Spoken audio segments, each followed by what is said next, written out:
J'ai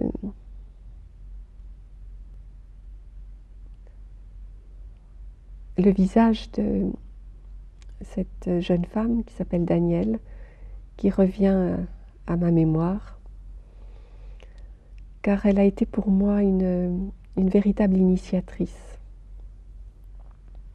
Cette jeune femme était paralysée, totalement paralysée, sauf une phalange qui fonctionnait encore et qui lui permettait péniblement, mais d'appuyer sur une touche reliée à un ordinateur et qui lui permettait ainsi d'écrire, de nous faire part de ce qu'elle vivait dans ce dénuement quasi total dans lequel elle était.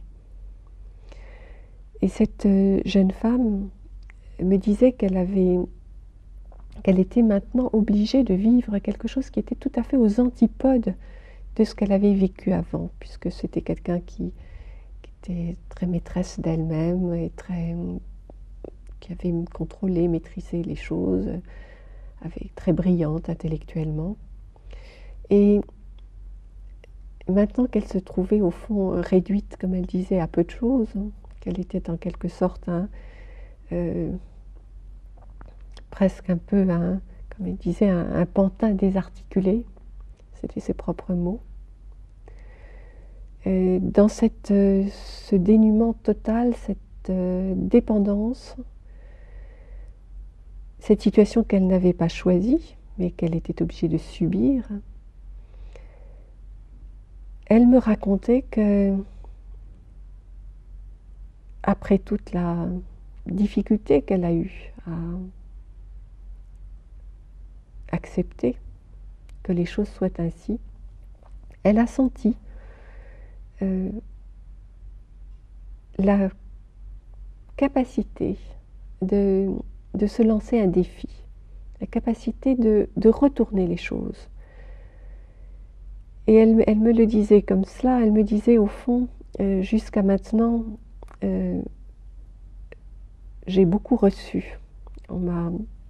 Je sens qu'il y a beaucoup d'amour autour de moi, mais je n'ai pas su boire finalement à cette eau-là, cette fontaine-là.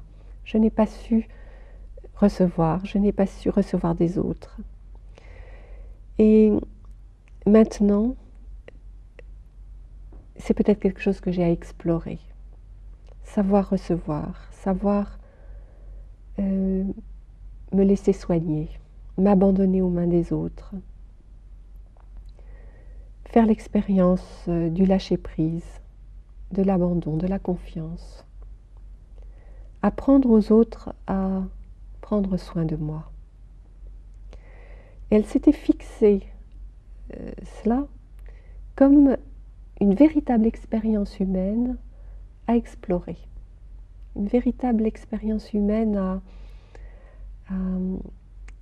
à vivre, une expérience comme une autre, au fond.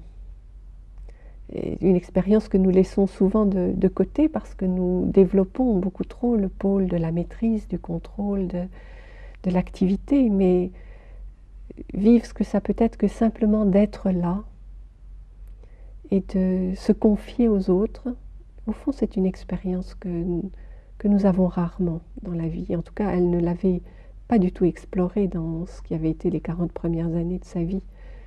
Et elle sentait là tout ce qu'il y avait là à vivre.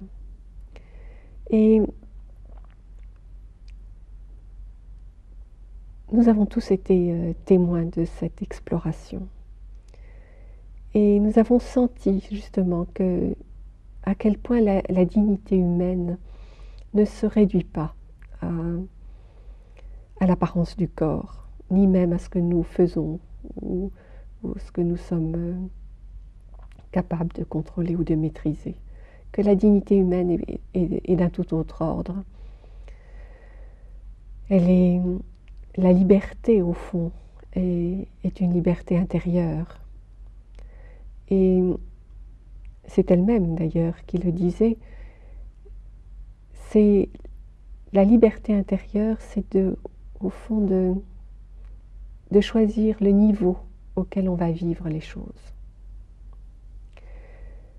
Et le niveau qu'elle avait choisi de vivre les choses, c'était le niveau justement de l'acceptation, de l'abandon. Ça a été cette jeune femme malade, paralysée, dont j'ai été témoin des 7 derniers mois de la vie, a été véritablement un maître. Car elle nous a vraiment montré cette capacité justement de dépassement de l'humain.